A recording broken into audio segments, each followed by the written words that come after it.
आज की कहानी होने वाली है दक्षिण भारत के इतिहास पर। अभी तक हमने जितने वीडियोस देखे हैं पुराने मेडिवल हिस्ट्री के और हमारे एंशियंट हिस्ट्री के, प्राचीन भारत का इतिहास और मध्य भारतीय इतिहास, उन सब में हमने बात किया इस जो हमारा भारत है, छोटा हो गया ये, ठीक है। तो इस तरीके से मान लो ये ऊपर है और इधर से ऐसे। तो हमने जो भी बात किया वो ऊपरी का, ये इधर के हिस्से का बात किया। यहाँ पर ये पहाड़ियाँ होती हैं जो, उसके नीचे का जो क्षेत्र है ये इन सब पर हमने बहुत विशेष ध्यान नहीं दिया, क्योंकि सत्ता का खेल जो चला वो सब कुछ ऊपर में ही चला, है ना। नीचे भी सत्ता का खेल चला, यहाँ पर मराठा साम्राज्य हम लोग देखेंगे, मगर मौर्य साम्राज्य की बात करें और भी जो साम्राज्य है उन सब की बात करें तो ऊपर जो है वो ज्यादा एक तरीके से कहेंगे अभी विकसित रहे, और नीचे जो है सभ्यता का विकास बहुत धीमे धीमे हुआ। जब यहाँ के लोग कृषि करना शुरू किए, यहाँ के लोग जो है कृषि करके छोड़ दिए थे, है ना, स्थायी रहना शुरू कर दिए थे। ये लोग जिंगल और जिंगलाला कर रहे थे। तो आइए देखते हैं प्राचीन भारत के इतिहास को। जब हमने शुरू किया था तो हमने स्रोत को देखा था कि ये स्रोत कहाँ से मिले, परंतु दक्षिण भारत के इतिहास को शुरू करने से पहले हम लोग इस वीडियो में सोर्स वगैरह नहीं देखेंगे। हम लोग सीधे सोर्स के द्वारा, मतलब जो भी पुराने मृतभांड मिले होंगे, जो भी चीजें मिली, उन सब से जो निष्कर्ष प्राप्त हुए वही देखेंगे। तो अगर हम लोग भारत के दक्षिणी भाग में जाते हैं, अगर हम लोग भारत के दक्षिणी भाग में जाते हैं, यानी कि मैं फिर से भारत का नक्शा बनाता हूँ थोड़ा सहूलियत से। इधर से आया, ये रहा हमारा क्या कहते हैं, राजस्थान। इधर से आया गुजरात, ये रहा गुजरात, गंदा बन गया फिर से वही। ये भारत के नक्शा में गुजरात के पास मुझसे जो है गड़बड़ी हो जाता है।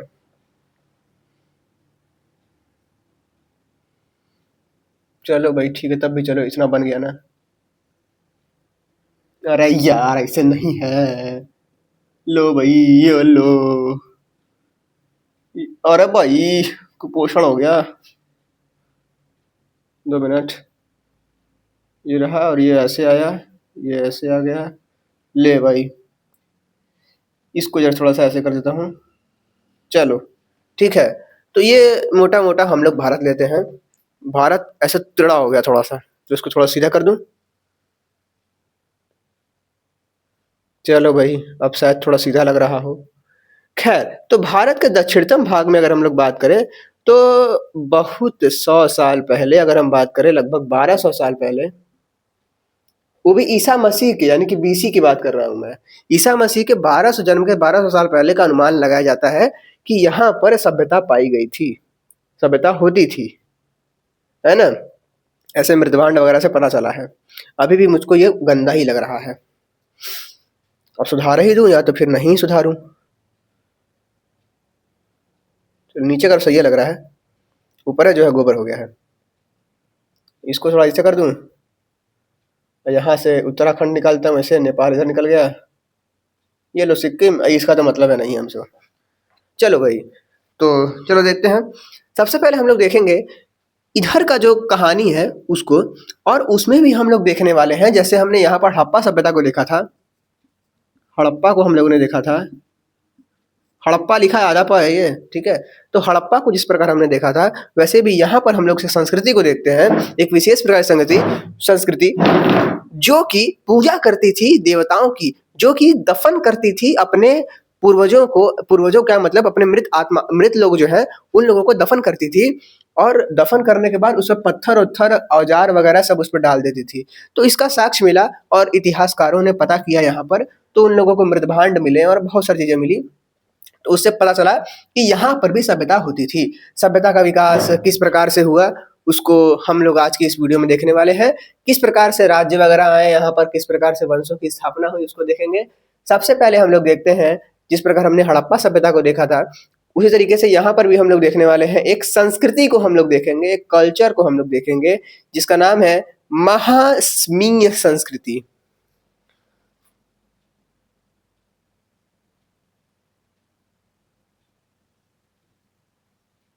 महास्मीय संस्कृति।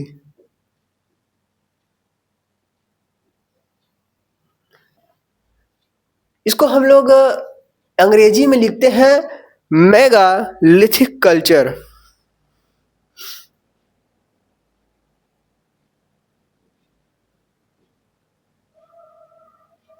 कल्चर अपना लिख लेना। मेगा का मतलब होता है भैया बड़ा। मेगा मार्केट हम लोग देखते हैं ना, बड़ा मार्केट, तो इसका मतलब होता है बड़ा। और लिथोस मतलब होता है पत्थर। तो इससे हम लोग ये कह सकते हैं कि इतिहासकारों ने इसको मेगालिथिक इसलिए कहा क्योंकि यहाँ पर हम लोगों को बहुत बड़े बड़े पत्थर, हम लोग देखेंगे कि आगे चल के जो राजा वगैरह हैं वो भी बड़े बड़े पत्थरों को कटवा के मंदिर का निर्माण करवाते हैं। तो मच्छर, हाँ तो भाई इस तरीके से कहानी बढ़ती है। हम लोग देखते हैं बड़े बड़े पत्थरों का उपयोग होता है यहाँ पर, हम लोग देखते हैं लौह उपकरणों का भी यहाँ पर प्रयोग होता है। इसके समय काल की बात करें तो ये 1200 बीसी से 200 ईडी तक चला, यानी कि ईसा के 200 साल बाद तक चला। यहाँ पर लोग जनरली शिकारी वगैरह होते थे, परंतु हम लोगों को एक स्थान है वहां से कृषि के साक्ष्य भी मिले हैं। शिकारी होते थे ये इतिहासकारों ने कहा, परंतु एक जगह पर खनन हुआ होगा या जो कुछ भी हुआ होगा उससे पता चला, साक्ष्य मिला कि यहाँ पर कृषि भी होता था, औजार वगैरह मिला होगा। तो उस जगह का नाम बड़ा गंदा सा है, अदिचलनूर। अदिचलनूर।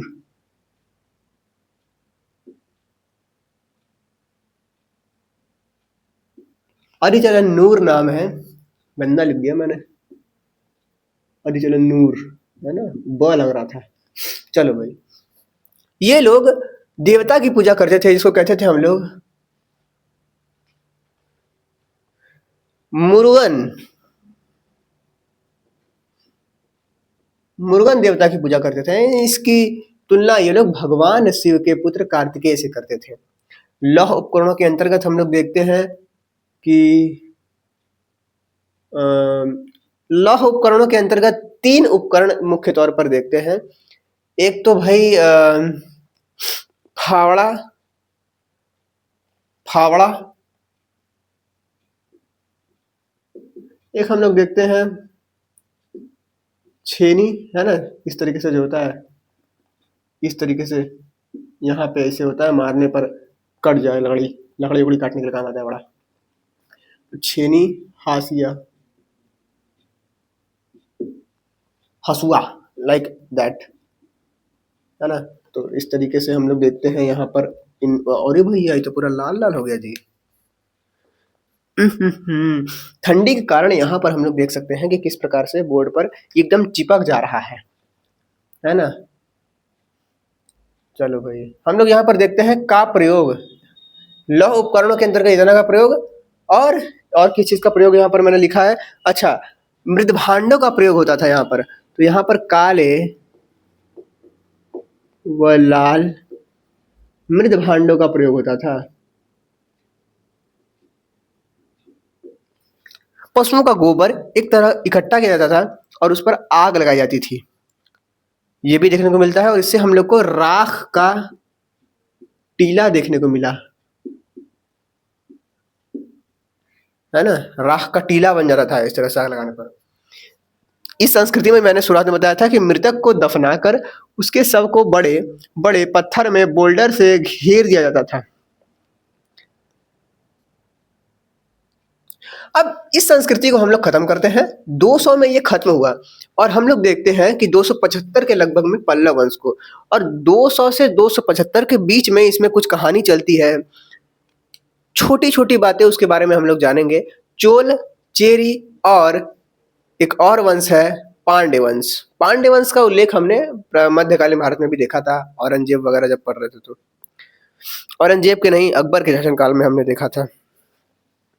तो देखते हैं अब हम लोग इन 3 चीजों को देखने वाले हैं, 3 वंश को देखने वाले हैं, चोल वंश, चेर वंश, पांड्य वंश, तीनों को मिला के संगम वंश।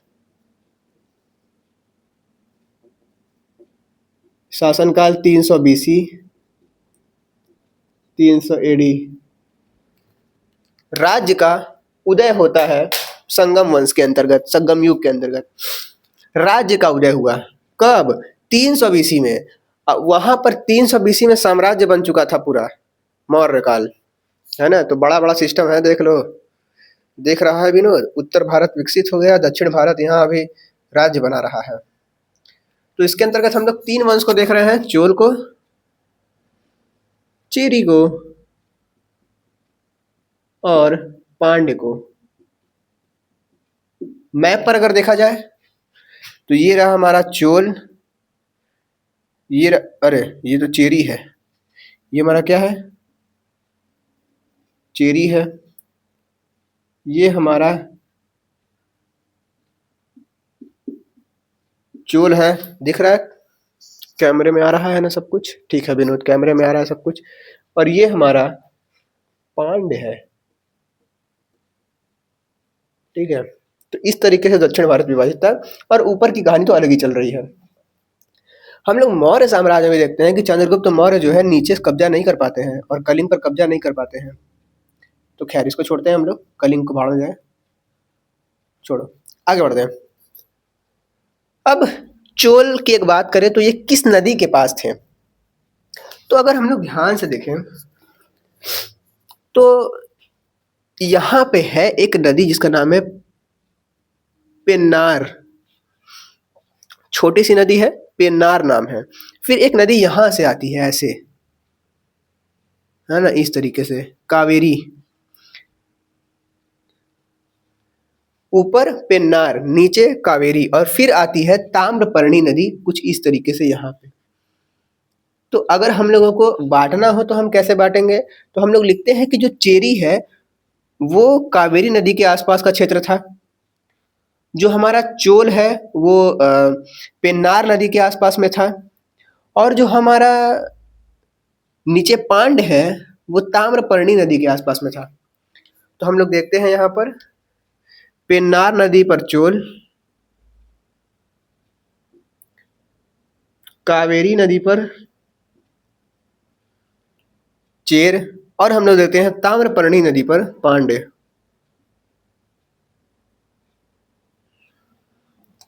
इसकी राजधानी की बात करें तो चोल यानी कि इसकी राजधानी, ये जो हमारे पास देख रहे हैं, इसकी राजधानी की बात, इसकी राजधानी की बात और इसकी राजधानी की बात। चलो अगर हम बात करते हैं चोल की राजधानी की, तो चोल की राजधानी हमारी उरैयूर है, उरैयूर, उरैयूर। अगर हम बात करें चेर की तो वो वांजी है, चोल की क्या है, उरैयूर, चेर की वांजी। पांड्य की बात करें तो पांड्य है मदुरै,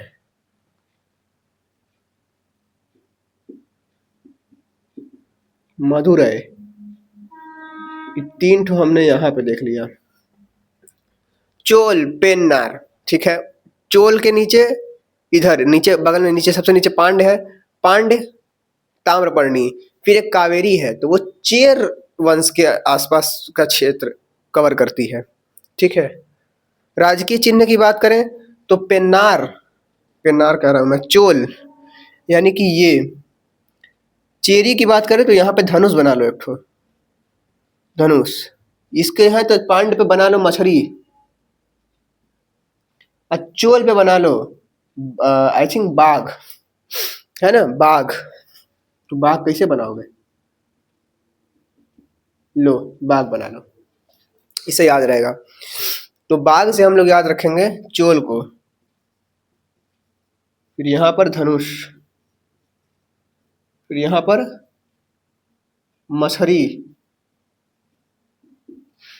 हम देखते हैं कि इस काल के अंतर्गत महाकाव्य भी लिखे जाते हैं।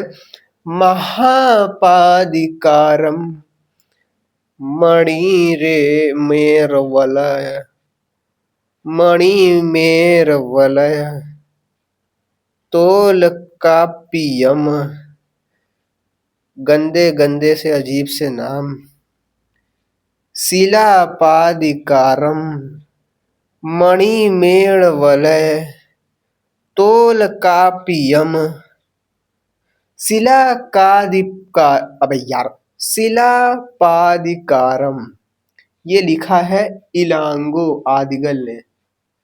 शीतलय सत्तनार, घंटा निकाल रहने वाला है आपको, अभी कान में से सुन के निकल जाएगा आपके। मणि मेर वलय लिखा है शीतले सत्यनार ने। और तोल कापियम लिखा है तोल कापियर ने। ये तो यादो रहेगा कम से कम। तोल कपियम, तोल कापियर। ठीक है, ये दो ठो घंटा याद रहने वाला है।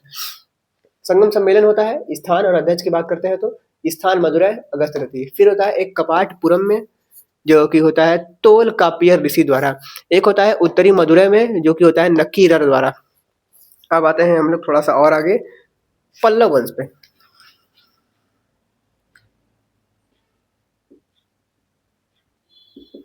पल्लव वंश की बात करें तो ये रहा हमारा पल्लव वंश, है ना।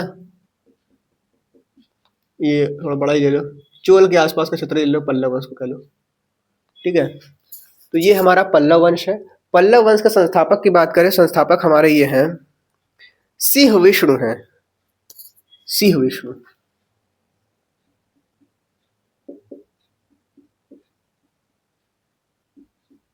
राजधानी की बात करें तो कांचीपुरम।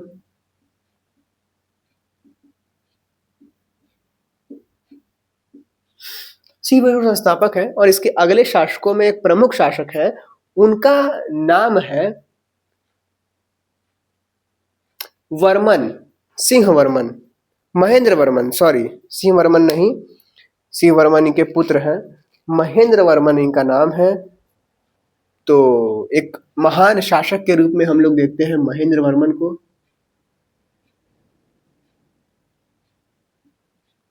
और इनकी उपाधियां जो है एग्जाम में पूछी गई हैं।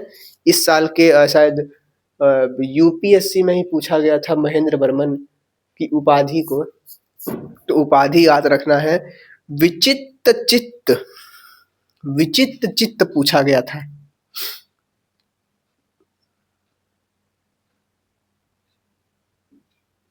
गुणधर, विचित्र चित्त और गुणधर उपाधि है इनकी। एक मत्त विलास भी है, मत्त विलास।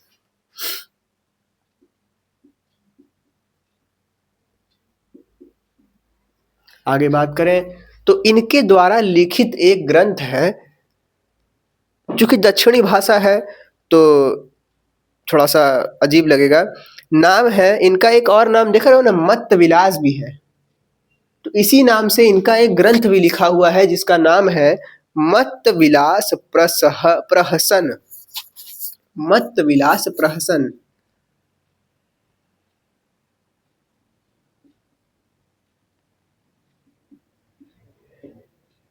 प्रहसन, ठीक है। इतने तीनों एक कम है दोनों।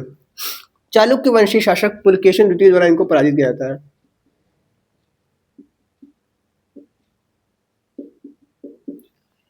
फिर चालुक्य ये रहे, चालुक्य पराजित किए इनको। तो हुआ क्या भाई, यहां पर महेंद्र वर्मन को पराजित किया तो इसका लड़का था नरसिंह वर्मन। नरसिंह ये आके इसको पराजित कर दिया। ये श्रीलंका है ना, श्रीलंका के शासक के साथ मिला और मिल के खूब मारा पुलकेशिन द्वितीय को। तो महेंद्र वर्मन के पूर्व नरसिंह वर्मन, नरसिंह वर्मन ने श्रीलंका के शासक मान वर्मन के सहयोग से पुलकेशिन द्वितीय को 2 बार हराया और उसकी हत्या कर दी। चाणक्यों की राजधानी वाह वातापी, वातापी पर इन्होंने कब्जा किया। वातापी पर कब्जा किया और उपाधि धारण किया वातापी कोंड। वातापी कोंड, वातापी कोंड की स्थापना किया। इसी के शासनकाल में हम देखते हैं वेनसांग आया था। कांचीपुरम। तो इस तरह से कहानी है दक्षिण भारत की।